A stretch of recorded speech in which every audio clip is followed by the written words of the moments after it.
মনে বড় আশা নিয়ে আল্লাহ তোমার শাহী দরবারে ভিক্ষুকের মতো হাত বাড়াইলাম।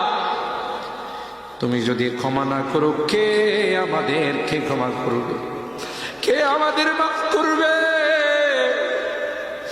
ভিক্ষুকে একজনের কাছে ভিক্ষা না পেলে আরেকজনের কাছে পায়।